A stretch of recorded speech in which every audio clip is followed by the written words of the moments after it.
Hi wears, welcome to B9 news. ఈరోజు మనం నంద్యాల జిల్లాలోని డోన్ మున్సిపాలిటీ వైస్ చైర్మన్గా విధులు నిర్వహిస్తున్నటువంటి జాకీర్ హుస్సేన్ గారి దగ్గరికి వచ్చాం. ఈయన దాదాపుగా వీళ్ళ కుటుంబం అంతా కూడా 30 ఏళ్ల పాటు రాజకీయాల్లో ఉంటూ ప్రజాసేవకే తమ జీవితం అంకితమనంగా అనేక సంక్షేమ కార్యక్రమాలను నిర్వహిస్తూ వచ్చారు. దాంట్లో ముఖ్యంగా మనం చూసుకున్నట్లయితే రక్తదాన శిబిరాలను ఏర్పాటు చేయడం, ఆహారం అందించడం, కరోనా సంక్షోభ సమయంలో నిత్యావసర వస్తువులను అందించడం, ముస్లిం వారి పెళ్లిళ్లకు కూడా ఆర్థిక సాయం అందించారు. ఇలా అనేక సంక్షేమ పథకాలకు వీరు కేర్ ఆఫ్ అడ్రస్గా ఉన్నారు. మరి ఇటువంటి జాకీర్ హుస్సేన్ గారి కుటుంబ నేపథ్యం గురించి మనం తెలుసుకునే ప్రయత్నం చేద్దాం. నమస్కారం. ఎలా ఉన్నారు సార్? బాగున్నారా సార్? ముఖ్యంగా వైస్ చైర్మన్గా మీరు ఇంతకాలం పదవిని నిర్విరామంగా కొనసాగిస్తూ వచ్చినందుకు ధన్యవాదాలు తెలియజేస్తున్నాను. మా ఈ ఛానల్ ద్వారా మీ కుటుంబ నేపథ్యం గురించి తెలుసుకుందాం అనుకుంటున్నాం. మీ నాన్నగారి పేరు, ఆ విషయాలు. మా నాన్న పేరు షేక్ పెద్ద షాజీ సార్. నా పేరు వచ్చేసి ఎస్ఎండి జాకీర్ హుస్సేన్. మా జయనాన్న గారి దగ్గర నుంచి, మా జయనాన్న గారు కానివ్వండి, మా చిన్నాన్న గారు కానివ్వండి, తర్వాత నేను కానివ్వండి, రాజకీయాల్లో మేము పనిచేసాం. మా జయనాన్న గారు గ్రామ పంచాయతీలో మెంబర్గా పనిచేసినారు. మా చిన్నాన్న గారు దాదాపు 4 దశాబ్దాలుగా ఆయన 3 దశాబ్దాలుగా మెంబర్గా పనిచేశారు మేజర్ గ్రామ పంచాయతీ. నేను ఇప్పుడు దాదాపుగా 4 సంవత్సరాలు అయిపోయింది వైస్ చైర్మన్గా పనిచేశాను. అంతేకాకుండా గతంలో తెలుగుదేశం పార్టీలో ఉన్నప్పుడు కూడా నేను మున్సిపల్ కార్పొరేషన్ మెంబర్గా, మండల కార్పొరేషన్ మెంబర్గా కూడా పనిచేశాను. ఓకే, అసలు మీకు ఆ సమయంలోనే, ఆ కాలంలోనే 1988 ఆ పీరియడ్లోనే BSc పూర్తి చేసిన మీరు అసలు రాజకీయాల వైపు ఏ విధంగా అడుగులు వేశారు? మీకు ఆ ఇంట్రెస్ట్ ఎలా వచ్చింది? రాజకీయాల వైపు అడుగులు వేయడానికి ఆ రోజు ముందుగురి కార్యక్రమాలు గారు ఆయన ఇచ్చినటువంటి రాజకీయ స్ఫూర్తి నచ్చి మేము రాజకీయాలు వచ్చింది. ఆ నేపథ్యంలో వచ్చి తెలుగుదేశం పార్టీలో దాదాపుగా 30 సంవత్సరాలుగా పనిచేశాను. కానీ అప్పటి రాజకీయాలకు, అప్పటి ఎన్టీ రామారావు గారి రాజకీయాలకు, తర్వాత వచ్చినటువంటి రాజకీయాలకు చాలా సుదూరం అయిపోయింది తెలుగుదేశం పార్టీలో. కాబట్టి దాంట్లో నేపథ్యంగా టీడీపీ హయాంలో ఉన్నప్పుడు మీరు మండల కోఆప్షన్ మెంబర్గా, మున్సిపల్ కోఆప్షన్ మెంబర్గా, అదే విధంగా స్టేట్ పార్టీ పరిశీలకులుగా కూడా సేవలు అందించారు కదా. ఆ సమయంలో కష్టమని మీ దగ్గరకు వచ్చినటువంటి వారికి మీరు ఏ విధంగా ఆదుకునేవారు? ఏ విధంగా మనోధైర్యం నింపేవారు? ఖచ్చితంగా మా దగ్గరకు వచ్చినటువంటి ప్రతి ఒక్కరికి కూడా మనోధైర్యాన్ని ఇస్తూ వాళ్ళకి కావాల్సినటువంటి ఏ పనిని కూడా అప్పటి మా నాయకుడు కే కృష్ణమూర్తి గారి ద్వారా కానీ, శ్రీ ప్రభాకర్ గారి ద్వారా కానీ వాళ్ళకు చెప్పి వాళ్ళ ద్వారా పనులు చేయించారు. చాలామంది కూడా సహాయ సహకారాలు ఇచ్చారు. వాళ్ళు బుగ్గన్న ఆహ్వానం మేరకు మీరు వైసీపీలో చేరారు కదా, అక్కడ మీ ప్రాధాన్యత ఏ విధంగా ఉండేది? ఏవైనా సమస్యలు ఉన్నటువంటి వారిని మీరు బుగ్గన్న దగ్గర తీసుకుపోతే ఏ విధంగా రిసీవ్ చేసుకునేవారు? బుగ్గన రాజనాథ్ రెడ్డి గారు నాకు మంచి విలువలు ఇస్తూ ఉన్నారు. ఏ ఆపద వచ్చి ఎవరు వచ్చినా కూడా ఆయన అధికారంలో ఉన్నప్పుడు ఏ పని అయినా కూడా చేసి పెట్టారు. దాదాపుగా నేను ఒక 45 మంది కూడా ఉద్యోగాలు కూడా ఇప్పించడం జరిగింది. కాంట్రాక్ట్ అవి కూడా ఇప్పించడం జరిగింది. ఆయన చెప్పిన వెంటనే ఏదైనా కానీ ఖచ్చితంగా పని చేసి పెట్టారు. చాలా మంచి రెస్పాన్స్ ఉంటుంది, చాలా మంచి. బుగ్గన్న గారు ఎమ్మెల్యేగా ఉన్నప్పుడు డోన్ పట్టణంలో జరిగిన అభివృద్ధి ఏమో చెప్పగలరు? దాదాపుగా డోన్ నియోజకవర్గానికి 3,500 కోట్ల రూపాయలతో అభివృద్ధి కార్యక్రమాలు చేశారు. దాంట్లో భాగంగా డోన్లో 11 కోట్లతో కూరగాయల మార్కెట్ని అధునాతంగా ఏర్పాటు చేయడం జరిగింది. అంతేకాకుండా 10 కోట్లతో మున్సిపాలిటీ నూతన భవనాన్ని కూడా ఏర్పాటు చేయడం జరిగింది. అంతేకాకుండా ఇండోర్ స్టేడియంను, అదే కాకుండా క్లబ్ హౌస్ దాదాపు 7 కోట్లతో వాటి రెండింటిని కూడా. ఇండోర్ స్టేడియం ఏ విధంగా అంటే దాదాపుగా బాంబే పెద్ద పట్టణాల్లో ఏ విధంగా ఉంటాయో ఇంటర్నేషనల్ గేమ్స్ ఆడుకోవడానికి అంత ధీటుగా మన ఇండోర్ స్టేడియం కూడా తయారు చేయడం జరిగింది. మరి క్లబ్ హౌస్ కూడా ఇక్కడ పెద్ద పెద్ద సిటీస్లో ఉండే విధంగా ఎవరైనా సరే 100 మంది 200 మంది దాకా ఏదైనా చిన్న చిన్న ఫంక్షన్స్, అకేషన్స్, బర్త్డేలు, ఎంగేజ్మెంట్స్ అటువంటివి కూడా చేసుకోవడం కోసం ఏర్పాటు చేయడం జరిగింది. అంతేకాకుండా దాదాపుగా 2,20,00,000 స్విమ్మింగ్ పూల్ కూడా ఏర్పాటు చేయడం జరిగింది. దాదాపుగా 6 నుంచి 8 పార్కులు కూడా ఏర్పాటు చేయడం జరిగింది. ఎప్పుడూ లేని విధంగా డోన్లో ఎవరు చేయని విధంగా డోన్లో పార్కులను ఏర్పాటు చేయడం జరిగింది. ప్రతి పార్కులో కూడా జిమ్ము, పిల్లలు ఆడుకునే వస్తువులు, ఆడుకోవడానికి అన్ని రకాలుగా ఏర్పాటు చేయడం జరిగింది. మరి అంతేకాకుండా డోన్లో మరి బీసీ గురుకుల పాఠశాల, అదేవిధంగా ఎస్సీ గురుకుల పాఠశాల, డాక్టర్ అంబేద్కర్ గారి ఎస్సీ గురుకుల పాఠశాల కూడా ఏర్పాటు చేయడం జరిగింది. అంతేకాకుండా ఎక్కడా లేని విధంగా, ఎందుకనంటే కేంద్రీయ విద్యాలయం అంటే జిల్లా స్థాయిలోనే ఇస్తారు, కానీ అటువంటిది మనది జిల్లా స్థాయి కాకపోయినా డోన్కి కేంద్రీయ విద్యాలయంలో తీసుకురావడం అనేది అది ఒక గొప్ప పని అని చెప్పేసి, గొప్ప అని చెప్పేసి ఈ సభ కూడా గొప్ప పరిణామం అని చెప్పేసి మరి బుగ్గన రాజనాథ్ రెడ్డి గారు కృతజ్ఞతలు. బుగ్గన హయాంలో డోన్ పట్టణం దాదాపుగా ఒక 20 ఏళ్ళు అభివృద్ధిలో ముందుకెళ్ళిందని చెప్పొచ్చు అంటారు. తప్పకుండా 20 ఏళ్ళు ముందుకే వెళ్ళింది. ఎందుకనంటే ఎన్నడూ లేని విధంగా డోన్ టౌన్లో ఫ్లైఓవర్ అవతలు కానీ ఫ్లైఓవర్ ఇవతలు కానీ పూర్తిగా మన హైవేకు దగ్గర వరకు రోడ్డు విస్తరణ చేసి, డివైడర్స్ వేసి, సెంట్రల్ లైటింగ్ చేసి, ఎక్కడైనా సరే ఊరు ఎంట్రెన్స్ మొదలుకొని ఎండ్ అయ్యేదాకా, ఇక్కడ నుంచి ఎంట్రెన్స్ మొదలుకొని అక్కడికి ఎండ్ అయ్యేదాకా పూర్తిగా వెన్నెల ఉండే విధంగా సెంట్రల్ లైట్స్ వేసి రాత్రి కూడా మనం తిరిగే విధంగా మరి వెన్నెలను ఏర్పాటు చేయడం జరిగింది. నైట్ టైం ప్రమాదాలు కూడా బాగా తగ్గిపోయాయి. ఎందుకనంటే కొత్తపల్లి దగ్గర కూడా అండర్ ప్రాసెస్ బ్రిడ్జ్, తర్వాత వచ్చి కమ్మల్పాడు దగ్గర, కమ్మల్పాడు రోడ్ దగ్గర కూడా అండర్ ప్రాసెస్ బ్రిడ్జ్ కూడా ఏర్పాటు చేయడం జరిగింది 100 కోట్లతో. మరి ఆ రెండు పెట్టడం వల్ల ఈ యాక్సిడెంట్స్ అనేది చాలా తగ్గిపోయాయి. ఎందుకంటే కమ్మల్పాడుకి పోవాలంటే బెంగళూరు టు హైదరాబాద్కి హెవీ స్పీడ్లో వస్తూ ఉంటాయి వెహికల్స్. మరి దాటాలి అని అంటే ఎంతోమంది దాదాపుగా ఖచ్చితంగా రోజు 2 రోజుల పూర్తిగా ఒక యాక్సిడెంట్ జరిగింది. మరి అటువంటి యాక్సిడెంట్లను చూసి ఆయన తప్పకుండా అక్కడ ఫ్లైఓవర్ వేస్తే బాగుంటుందనే ఆలోచనతో కమ్మల్పాడు దగ్గర కూడా ఫ్లైఓవర్, కొత్తపల్లి దగ్గర కూడా ఫ్లైఓవర్ చేయడం జరిగింది. మరి కొత్తపల్లి ఫ్లైఓవర్ దగ్గర నుంచి కొత్తపల్లి దాకా సర్వీస్ రోడ్డు, మన కమ్మల్పాడు దగ్గర రోడ్ నుంచి సర్వీస్ రోడ్డు కూడా ఏర్పాటు చేయడం జరిగింది.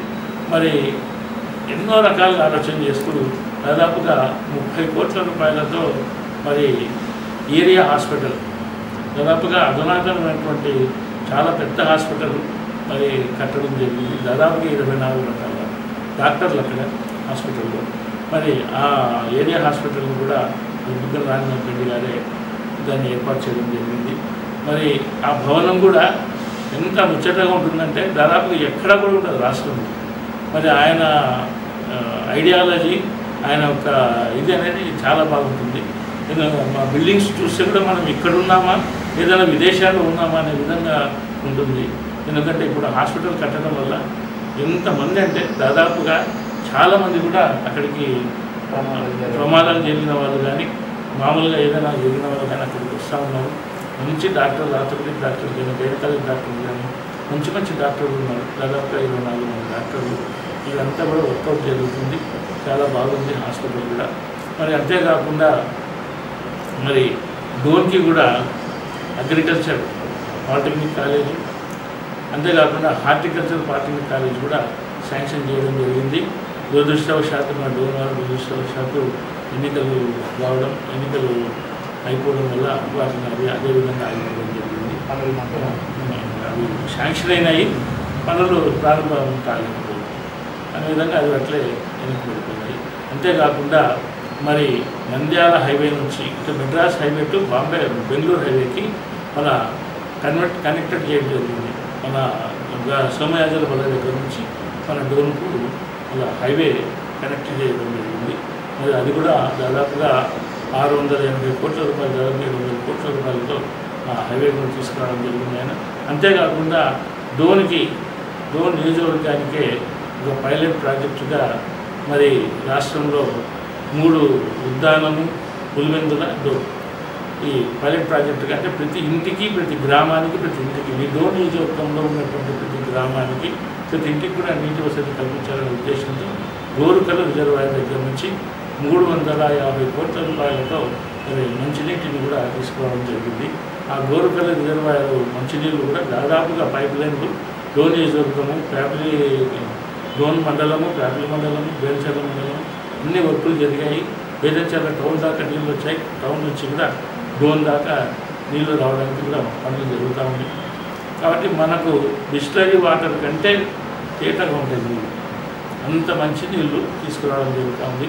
అంతేకాకుండా ఆయన ఆలోచన ఏమిటంటే మన అక్కడ చాలా డెప్త్లో గోరుకల్ రిజర్వాయర్లో చాలా డెప్త్లో దాదాపు 200 అడుగులు పై లోతులో మన ప్లాంట్ ఏర్పాటు చేయడం జరిగింది. ఎందుకంటే దాదాపుగా 4 సంవత్సరాలు కూడా మనకు వర్షాభావం లేకపోయినా నీటి ఎద్దడి వచ్చినా మన డోన్కి మంచినీటి ఎద్దడి రాకుండా ఆలోచన చేసినటువంటి భగీరథుడు మన బుగ్గన రాజేంద్ర రెడ్డి గారు అని చెప్పేసి సభాముఖంగా తెలియజేస్తారు. అయితే సార్ ముఖ్యంగా చదువుకున్నటువంటి నిరుద్యోగ యువత కోసం వారికి ఉపాధి కల్పించడానికి బుగ్గన్న గారు అందించినటువంటి సేవల మీద జరుగుతాయి. దాదాపుగా ఆయన చదువుకున్నటువంటి విద్యార్థులు ఎక్కడే కానీ రోడ్ల మీద తిరగకూడదు, ఏదో ఒక ఉపాధి కలగాలనేటువంటి ఉద్దేశంతో స్కిల్ డెవలప్మెంట్ దాని ద్వారా ఇక్కడ ఏర్పాటు చేసి గ్రాడ్యుయేట్ అయిన వాళ్ళందరికీ కూడా సాఫ్ట్వేర్ ట్రైనింగ్స్ ఇప్పించడం, అంతేకాకుండా మహిళలకి కుట్టు మిషన్లు తర్వాత బోటిక వర్క్స్ కూడా నేర్పించడం జరుగుతూ ఉంది. అది ఆ స్కిల్ డెవలప్మెంట్ దాంట్లో. అంతేకాకుండా వాళ్ళ యొక్క స్కిల్స్ని బట్టి కూడా చాలా వేరియస్ కంపెనీలు కూడా వాళ్ళ ఉద్యోగాలు కూడా కల్పించడం జరిగింది. దాదాపుగా ప్రతి 3 నెలలకు ఒకటి జాబ్ మేళా ఏర్పాటు చేసి చాలామంది విద్యార్థులకు మరి చాలా ప్రైవేట్ కంపెనీలు కూడా ఉద్యోగాలు రావడానికి ఎంతో దోహదపడ్డారు బుగ్గన రాజేంద్ర రెడ్డి గారు.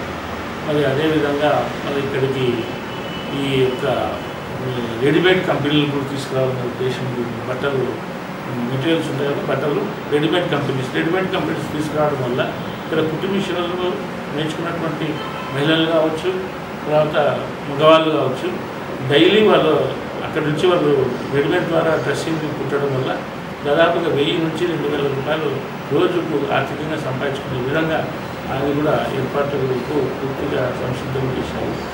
దురదృష్టవశాత్తు అవి ఇంకా పూర్తి కాలేదు, అలాగే నిలబడిపోయాయి. అంటే బుగ్గన్న గారు విద్య, వైద్యం, ఉపాధి ఈ 3 అంశాల మీదనే ఎక్కువగా ఫోకస్ చేస్తూ వచ్చారంటారు. డోన్ అభివృద్ధి చేయడం వల్ల డోన్లో ఇన్ని ఇన్స్టిట్యూషన్స్ దాదాపుగా మీరు డోన్ నియోజకవర్గంలో 10 రకాల ఇన్స్టిట్యూషన్స్, ఎందుకంటే బీసీ గురుకుల పాఠశాలలు 2, ఎస్సీ గురుకుల పాఠశాలలు 2, పాలిటెక్నిక్ హార్టికల్చర్ పాఠశాల 2, తర్వాత గుడిషప్ప ట్రైనింగ్ సెంటర్ ప్యాపిలి హుస్సేనాపురంలో గుడిషప్ప ట్రైనింగ్ సెంటర్ దాదాపుగా అది కూడా 30 కోట్ల రూపాయలతో ఏర్పాటు చేయడం జరిగింది. మరి అక్కడ అగ్రికల్చర్ పాలిటెక్నిక్ కాలేజ్ మన గుడిషప్ప ట్రైనింగ్ సెంటర్ అంటే మన గొర్రెలు పంపడము అది. తర్వాత మన డోన్లో కొత్తకోట దగ్గర రాష్ట్రంలో ఏదో ఒక చోట మాత్రమే ఉంటుంది, అది ట్రైనింగ్ సెంటర్. అంటే దాదాపుగా మోటార్ వెహికల్ ట్రైనింగ్స్, పెద్ద జేసీబీలు అవన్నీ పెద్ద ట్రైనింగ్ సెంటర్ని ఏర్పాటు చేయడం జరిగింది. దాదాపుగా అక్కడ కూడా 100 కోట్ల పైన అక్కడ కూడా ఏర్పాటు చేయడం జరిగింది.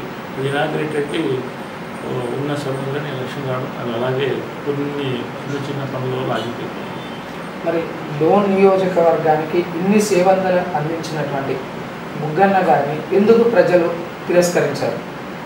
ముఖ్యంగా చెప్పాలంటే ప్రజలందరూ కూడా మేము ఎలక్షన్లలో బుగ్గన రాజేంద్ర రెడ్డి గారు ప్రచారం జరిగేటప్పుడు కూడా డోన్ పట్టణంలో కానీ ప్రతి ఒక్కరు కూడా ఏమన్నారంటే, ఎందుకు వస్తారు సార్, ఇంత డోన్కి ఇంత డెవలప్ చేశారు, ఇంత మంచి చేశారు, మాకు మీరు ఎందుకు తిరగాల్సిన పర్లేదు, మేమే ఓట్లు వేస్తాం, మీరు రావద్దండి అన్నటువంటి వాళ్ళు చెప్పడం జరిగింది ప్రజలు. మరి ఈరోజు ఓటమికి కారణం అంటే దాంట్లో ఏం మొదలు ఉందో నాకైతే అర్థం కావాలి.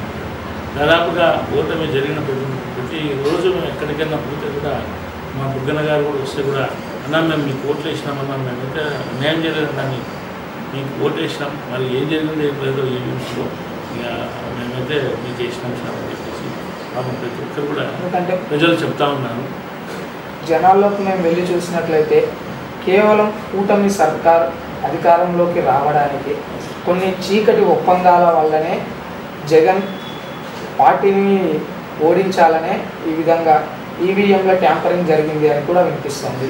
గ్రామ స్థాయిలోకి వెళ్ళినట్లయితే గ్రామాల్లోని ప్రజలందరూ కూడా ఇదే మాట మాట్లాడుతున్నారు. మరి దీనిలో వాస్తవం ఎంత అంటారు?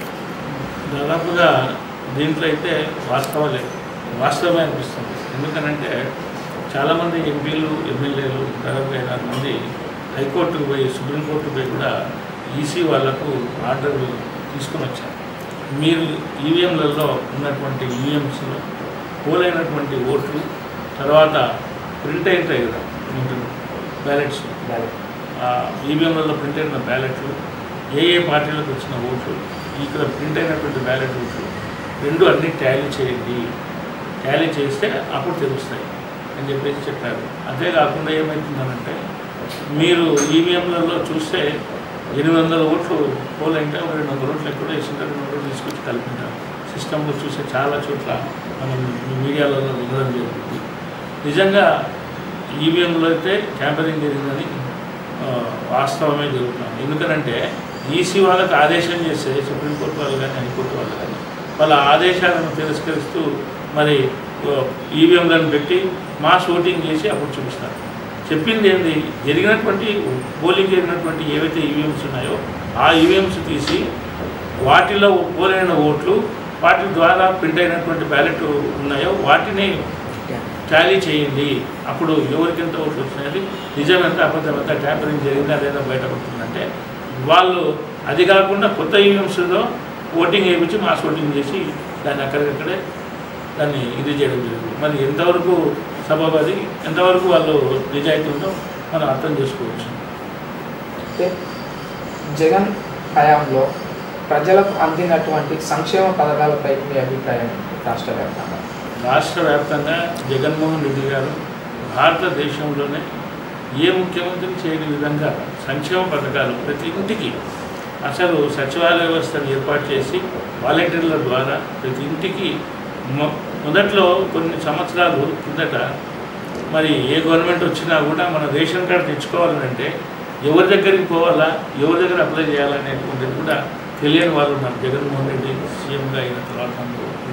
ఎందుకనంటే ఎవరో లీడర్ దగ్గరికి పోవాలా, ఆ లీడర్ దగ్గర పోతే ఆ లీడరు ఎంఆర్ఓ దగ్గర దొరికిపోతాడు, ఎంఆర్ఓ ఆఫీస్లో తిరిగి 5,000 అడిగినాడు, 10,000 అడిగినాడు అంటే ఆ బియ్యం కార్డులకు కూడా 5,000, 10,000 చెల్లించుకున్న రోజులు కూడా ఉన్నాయి. అవి ఇచ్చుకోలేని వాళ్ళు మీద వాళ్ళు ఆ రేషన్ కార్డు లేకపోతే కానీ అలాగే వాళ్ళ జీవనాన్ని కూడా గడుపుతున్న వాళ్ళు ఉన్నారు. మరి అటువంటి పరిస్థితుల్లో సచివాలయ వ్యవస్థను తీసుకొచ్చి జగన్మోహన్ రెడ్డి గారు ప్రతి ఇంటికి పంపించి వాళ్ళకి ఏమేమి ఉన్నాయి అని వాళ్ళ ఆధార్ కార్డులను వాళ్ళ యొక్క అన్నింటిని తీసుకొని వాళ్ళకి ఏ పథకాలకు వాళ్ళు అర్హులవుతారో అని చెప్పేసి వాళ్ళ రేషన్ కార్డులను తీసుకొని మరి సచివాలయంలో వాళ్ళు అప్లై చేసి వాళ్ళు ఏ దానికి అర్హులవుతారో వాటికి అప్లై చేసి వాళ్ళందరికీ మరి చేయూత కావచ్చు, మరి అమ్మఒడి కావచ్చు, అదేవిధంగా బీసీ ఆటో డ్రైవర్లకు కావచ్చు, టైలర్లకు కావచ్చు, మరి చాకలి వాళ్ళకు కావచ్చు, చెప్పులు కుట్టేటువంటి ఎస్సీలకు కావచ్చు, గంపల మీద వ్యాపారం చేసుకున్నటువంటి చిన్న చిన్న వ్యాపారస్తులకు కావచ్చు, మరి అంతేకాకుండా ఈ యొక్క బీసీ కులాల వారికి మీరు బీసీ కులాలకు ఇచ్చారు, మరి బలిజలకు వాళ్ళకు కూడా కాపులకు ఇచ్చారు, ఓసీ కులాల వారికి ఇచ్చారు, రెడ్డికి, బ్రాహ్మణులకు, కోంటి వాళ్ళకు, వాళ్ళందరికీ కూడా చేయూత పథకం ద్వారా ప్రతి సంవత్సరం 18,500 బీసీలకు, 15,000 రూపాయలు ఓసీలకు ఇవ్వడం జరుగుతుంది. మరి ఈ విధంగా ఈ కులాన్ని ఆ కులాన్ని కాకుండా ప్రతి ఒక్కరికి సంక్షేమ పథకాలు అందిస్తూ మరి పెన్షన్స్ స్కీమ్లో మీరు ఆలోచన చేస్తే పెన్షన్ స్కీమ్ కూడా వాళ్ళ పెన్షన్ కూడా పెంచడం జరిగింది. ప్రతి సంవత్సరం 250 రూపాయలు పెంచుతూ ఆయన 5 సంవత్సరాలు 3,000 రూపాయలు చేయడం జరిగింది. మరి అదేవిధంగా మరి ఈ ఆరోగ్యశ్రీలో మీరు ఆలోచన చేస్తే ఆరోగ్యశ్రీలో దాదాపు 5 లక్షల రూపాయల దాకానే మనకు ఆరోగ్యశ్రీ ఉండేది. దాదాపు 25 లక్షల రూపాయల వరకు ఆరోగ్యశ్రీ ద్వారా మనం ఏదైనా కానీ సరే ఆఖరికి కిడ్నీ ట్రాన్స్ప్లాంటేషన్ కూడా చేసుకునే అవకాశం కల్పించడం జరిగింది జగన్మోహన్ రెడ్డి గారు ఆయన హయాంలో. అంతేకాకుండా మీకు విద్యా దీవెన, వసతి దీవెన మరి వీటన్నిటి ద్వారా పిల్లలకు చదువుకోవడానికి ఎంతో ఉన్నతమైనటువంటి స్థితిలో చూసాం. మరి మీకు ముఖ్యంగా ఆలోచన చేసి విద్యా వ్యవస్థ మీద జగన్మోహన్ రెడ్డి గారు దృష్టి సారించినట్టుగా దాదాపుగా మనకు స్వాతంత్రం వచ్చినప్పటి నుంచి ఏ నాయకుడు ఏ సీఎం కూడా ఆ విధంగా చూడలేదని చెప్పేసి చెప్తున్నాను. ఎందుకనంటే మరి నాడు నేడు కార్యక్రమం కింద దాదాపుగా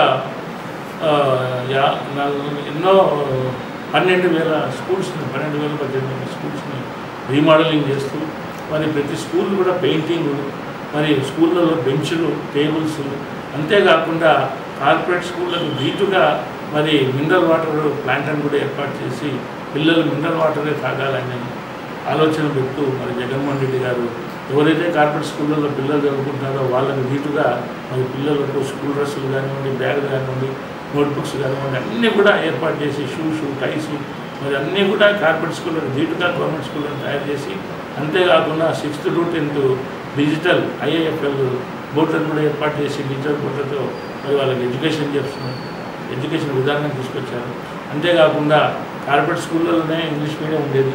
మరి ఆ కార్పొరేట్ స్కూళ్ళలో చదువు చెప్పాలంటే డబ్బులు కావాలి, కాబట్టి బీద వాళ్ళకి ఏ విధంగా ఉంటుందని చెప్పేసి కార్పొరేట్ స్కూల్లో డబ్బులు ఉన్న వాళ్ళే చదువుకోవాలా, అదే మనం గవర్నమెంట్ స్కూల్లో ఇంగ్లీష్ మీడియం చేస్తే అది పేదవాడు కూడా ఇంగ్లీష్లో చదువుకొని భారతదేశమే కాదు యావత్ ప్రపంచంలో వాళ్ళు పోయి మంచి ఉద్యోగాలు సంపాదించుకొని బతకడానికి అవకాశం ఉంటుందనే ఉద్దేశంతో పిల్లలకు ఇంగ్లీష్ మీడియంని కూడా ఏర్పాటు చేసినటువంటి విధానం జగన్మోహన్ రెడ్డి గారికి అని చెప్పేసి మీకు చెప్తాను. అంతేకాకుండా నాడు నేడు ప్రోగ్రామ్స్ ద్వారా దాదాపుగా ఎన్ని హాస్పిటల్ ఉంటే గవర్నమెంట్ హాస్పిటల్ ఉంటుంది, వైద్యానికి కూడా మరి అన్ని రకాలుగా ఏర్పాటు చేయడం జరిగింది.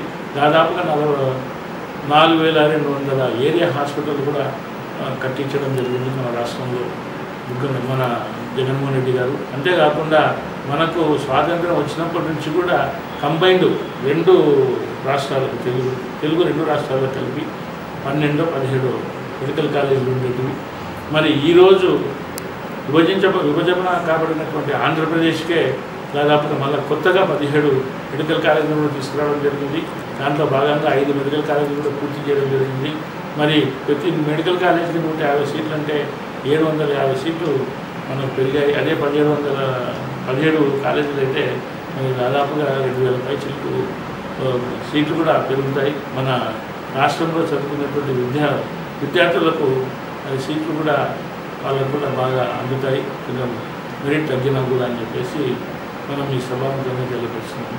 కాబట్టి మరి విద్యా వ్యవస్థలో కానీ, వైద్యంలో కానీ, మరి రైతులకు అందించినటువంటి విధానం కానీ, రైతులకు మీరు ఆలోచన చేస్తే మరి 12,500 రూపాయలు మరి రైతు భరోసా ద్వారా, మరి వైఎస్ఆర్ రైతు భరోసా ద్వారా రైతులకు అందించడం జరిగింది. అంతేకాకుండా రైతులకు వడ్డీ లేకుండా 0 వడ్డీ ద్వారా వాళ్ళకు బ్యాంకులలో రుణాలు కూడా ఇప్పించడం జరిగింది. వాళ్ళ రుణాల 0 వడ్డీని కూడా మరి జగన్మోహన్ రెడ్డి గారే కట్టుకున్నారు. మరి ఆ విధంగా రైతులకు చేయడం జరిగింది. మరి 2014 ఎలక్షన్లకు ముందు మరి చంద్రబాబు నాయుడు గారు పొదుపు మహిళలకు, మహిళా సంఘాలకు, పొదుపు మహిళలకు మీరు ఏదైతే అప్పులు ఉన్నాయో మీరు ఆ అప్పులన్నీ కట్టొద్దండి, నేను వచ్చిన తర్వాత మీ అప్పులన్నీ కట్టాలని చెప్పేసి ఆయన మాట ఇచ్చి ఆయన 2014లో సీఎం అయినారు. కానీ ₹1 అప్పు కట్టలేదు, కనీసము దానిలో వడ్డీ కూడా కట్టకపోగా ఆడవాళ్లకు మోసం చేశారు.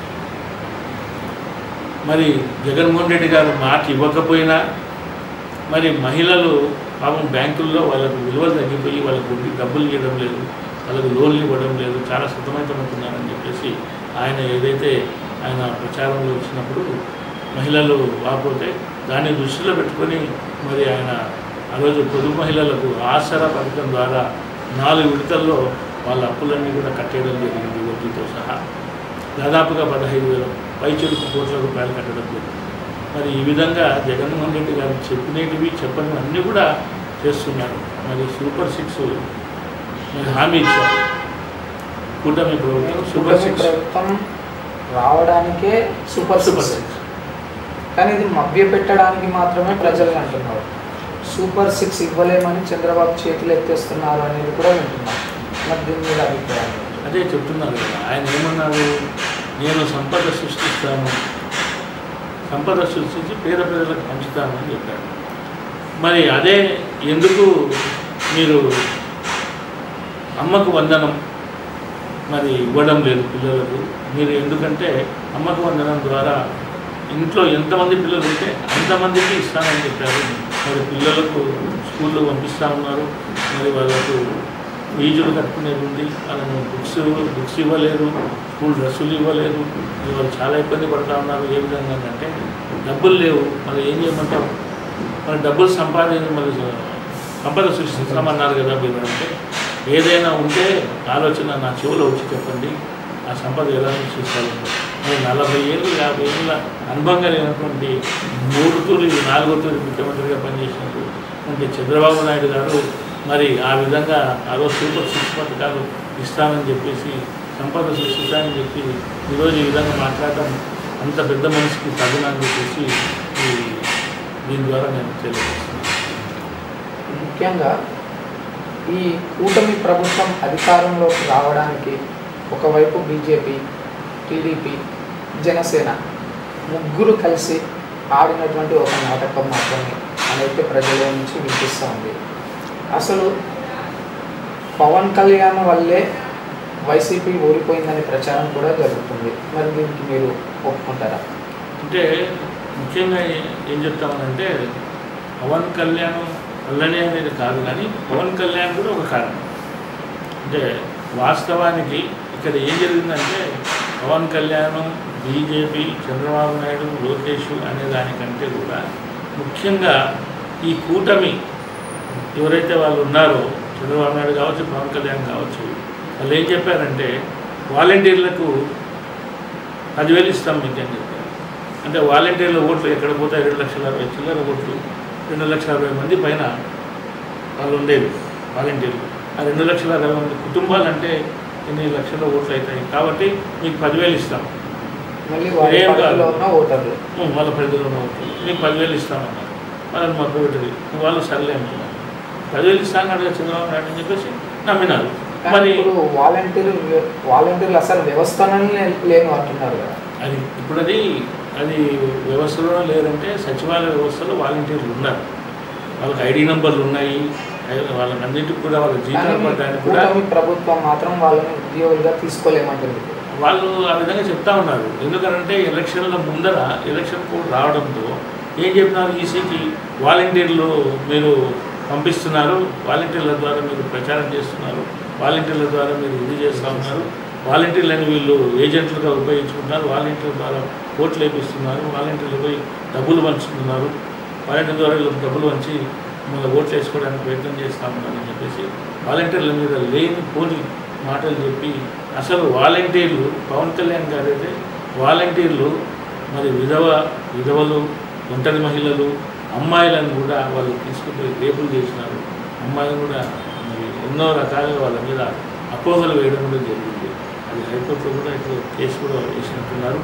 అది వాస్తవం చెప్తున్నారు. అట్లాంటి మాటలు మాట్లాడినప్పుడు వాళ్ళు ఎలక్షన్ రాగానే మరి ప్రతి వాలంటీర్లకు నేను 10,000 ఇస్తామని చెప్పేసి వాలంటీర్ వాళ్ళని కూడా నమ్మించడం జరిగింది.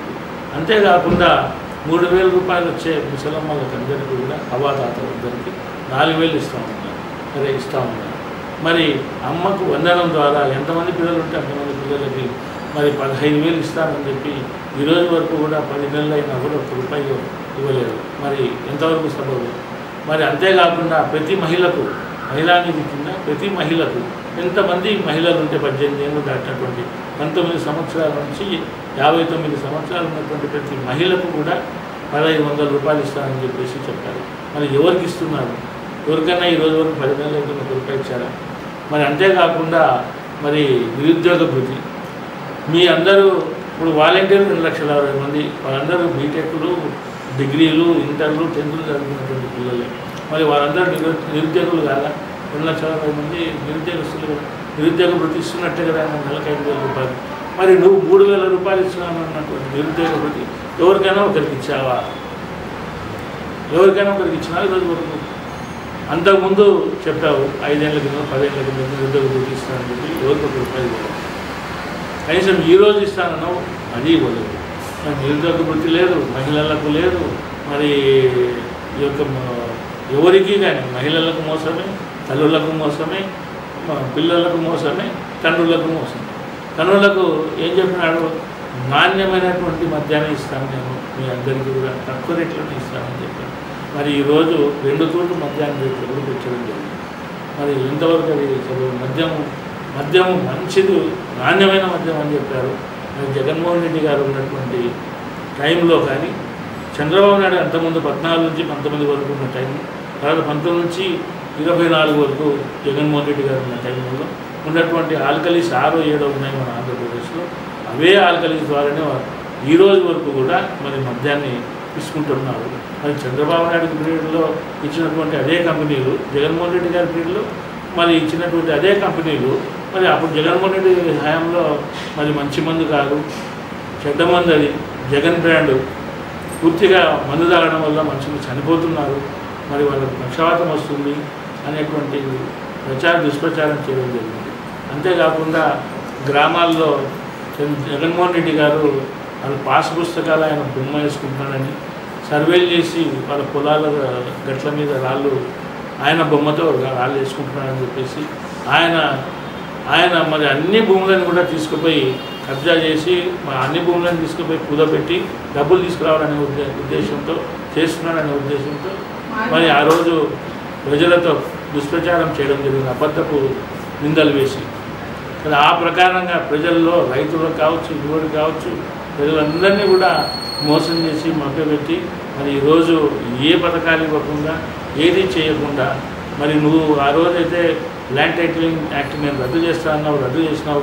ఈరోజు నువ్వు దొంగదాపన తీసుకొస్తున్న ల్యాండ్ టైటిలింగ్ యాక్ట్ కాదా అని చెప్పేసి నువ్వు చేస్తూ ఉన్నాను కదా. మరి ఇవన్నీ కూడా మరి ఏ మాట చెప్పినా, ఏది చెప్పినా ఈరోజు వరకు ఏదేగా నెరవేర్చలేదని చెప్పేసి ఈ మీడియా పరంగా తెలియవచ్చు. సార్, డోన్ పట్టణంలో ఇంకా ఉన్నటువంటి సమస్యలు ఏంటి మీ దృష్టికి వచ్చినాయి? డోన్ పట్టణంలో ఉన్నది ఏంటంటే, డోన్ పట్టణ అభివృద్ధికి బాటలు వేశారు ముఖ్యంగా. ఎందుకనంటే ఏదైతే ఇన్కమ్ సోర్సెస్ ఉన్నాయో, ఏవైతే అభివృద్ధికి కావాల్సినవి ఉన్నాయో వాటన్నిటిని కూడా ఇప్పుడు విద్యా వ్యవస్థలు రావడం వల్ల మరి ఆ విద్యా సంస్థల్లో పనిచేయడానికి టీచర్లు కావచ్చు, మిగతా వాళ్ళందరూ కూడా డోన్కి ఉద్యోగాలు వేయడం కోసం వస్తారు. అదే ఎందుకంటే ఇక్కడ ఏర్పాటు చేసినటువంటి విద్యా వ్యవస్థ సంస్థల నుంచి మరి ఇక్కడికి వచ్చేటువంటి ఉద్యోగస్తులు ఎక్కడెక్కడి నుంచి ఇక్కడికి ఉద్యోగానికి చేయడానికి వస్తారు. చాలామంది టీచర్లు మరి ఇతర ఉద్యోగాల కోసం వస్తారు. కాబట్టి డోన్ను అభివృద్ధి జరుగుతుంది. కాబట్టి మరి ఈ రావటం వల్ల డోన్లో వ్యాపారాలు అన్నిటి కూడా ఇల్లు బాడీలకు, తర్వాత ఏరియా కూడా లొకేషన్ ఏరియా కూడా పెరుగుతాయి అనే ఉద్దేశంతో మరి ముఖ్యంగా మౌలికంగా ఉండేటువంటి ఏవైతే సదుపాయాలు ఉన్నాయో అవన్నిటిని కూడా మరి నీటి వసతిని ఏర్పాటు చేస్తూ, రోడ్లను ఏర్పాటు చేస్తూ, మరి డోన్ నియోజకవర్గంలో ఏ గ్రామానికి పోవాలన్నా double road, tar road, double tar road ఎక్కడే కానీ మరి కుంట అనేటువంటిది లేదు. ఒక రోడ్డు కూడా డోన్ నియోజకవర్గంలో ఏ గ్రామానికి పోవాలన్నా ఎంత దూరమైనా కూడా. మరి డోన్లో దాదాపుగా చనుగొల్ల గ్రామం అనేది చాలా దూరం ఇక్కడి నుంచి. మరి ఆ గ్రామానికి వెళ్ళాలంటే కూడా మరి మీరు బ్రహ్మాండంగా కళ్ళు మూసుకొని మళ్ళీ తోలుకోవచ్చు.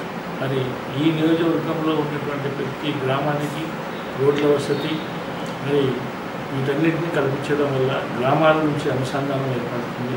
మరి ప్రతి ఒక్కరు కూడా వ్యాపార రీత్యా రావడం కోసం, చేయడం కోసం మంచి ప్రోటీన్ ఉంటుంది. మరి ఇక్కడ మార్కెట్ యార్డ్ ఉంది. మరి అంతేవిధంగా ఇక్కడ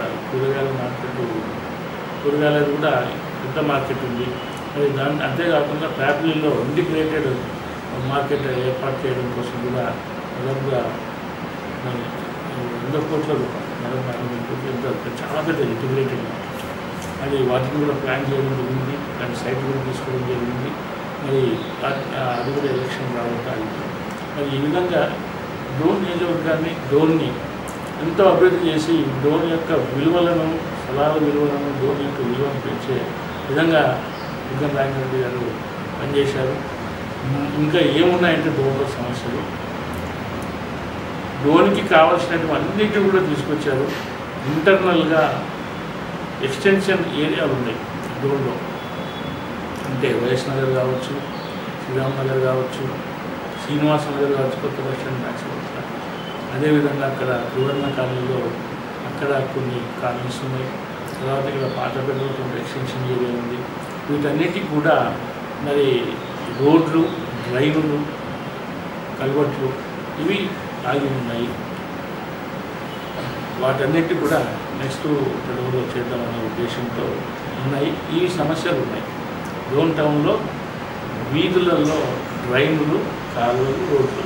ఈ సమస్యలన్నీ తీరాలంటే మళ్ళీ బుగ్గన్న గారి ద్వారానే సాధ్యమంటారు. నాకు తెలిసి బుగ్గన్న గారైతే వీటన్నిటినీ ఏదో విధంగా ఫండ్స్ తీసుకురాగలుగుతారని చెప్పేసి నా ఆలోచన. ఇప్పుడు చాలా చక్కగా మేము అడిగిన వాటిని సమాధానం చెప్తూ వస్తున్నందుకు ప్రత్యేక ధన్యవాదాలు. అయితే ఈ ఇంటర్వ్యూ చూస్తున్నటువంటి డోన్ ప్రజలకు, మా B9 న్యూస్ ప్రేక్షకులకు చివరిగా మీరేం చెప్పాలనుకుంటున్నారు? ముఖ్యంగా నేను చెప్పదలుచుకునేది ఏంటంటే, మభ్యపెట్టేటువంటి మాయమాటలకు నమ్మొద్దండి. ప్రజలకు ఒకటే విన్నపం. ఎందుకనంటే సూపర్ 6 ఇస్తామని చెప్పేసి, ఫ్రీ బస్సులు ఇస్తామని చెప్పేసి, ఫ్రీ సిలిండర్లు ఇస్తామని చెప్పేసి, ఎంతమంది పిల్లలు ఉంటే అంతమందికి మరి అమ్మఒడి డబ్బులు ఇస్తామని చెప్పేసి, మహిళలు ఎంతమంది ఉంటే అంతమందికి డబ్బులు ఇస్తామని చెప్పి, వాలంటీర్లకు 10,000 రూపాయలు ఇస్తామని చెప్పి, మరి ఎన్నో అబద్ధపు మాటలు, ఎన్నో మాయమాటలు చెప్పి మరి ప్రజలకు మోసం చేసినటువంటి నాయకుల మాటలను మీరు నమ్మొద్దండి. దయచేసి ఏదైతే చేయగలమో, ఏదైతే చేస్తామో అది మాత్రమే చేయగలము. ఇవి ఏవైతే అవి మేము చేయలేము, వీటిని చేయగలుగుతాము. మీ ఇంటికి నేను ఏదైనా సరే, ఏ పథకం ద్వారా అయినా మీ ఇంటికి నా ద్వారా సహాయం పొందింటే నాకు ఓటేయిందని చెప్పినటువంటి ఒక మహోన్నతమైనటువంటి నాయకుడు మన ఆంధ్రప్రదేశ్లో ఉన్నటువంటి ఒక ఏకైక నాయకుడు జగన్మోహన్ రెడ్డి గారు. అది కాబట్టి ఆయన చెప్పిన మాట ఏదైనా చేసేదైతేనే చెప్తాను, చేయని మాటలు చెప్పారు. కాబట్టి మీరు మాయమాటలు చెప్పే వాళ్ళని నమ్మొద్దండి. మీరు అభివృద్ధి చేసే వాళ్ళని కూడా ఆకాంక్షించండి. ఎప్పుడైతే మన డోన్ని అభివృద్ధి ఇన్ని రకాలుగా 3,500 కోట్ల రూపాయలతో దాదాపుగా 50 సంవత్సరాల నుంచి ఎవరూ చేయనటువంటి అభివృద్ధిని బుగ్గన రాజనాథ్ రెడ్డి గారు చేస్తే మరి ఆయనకి ఇచ్చినటువంటి విలువ ఏంటి? నన్ను 2 తూర్లు గెలిపించారు, మీ రుణం తీర్చుకుంటానని చెప్పేసి ఆయన మరి ఎన్నో అభివృద్ధి కార్యక్రమాలు చేస్తే ఆయనకి ఇచ్చినటువంటి విలువ ఏంటి? ఆయనకి ఇచ్చినటువంటి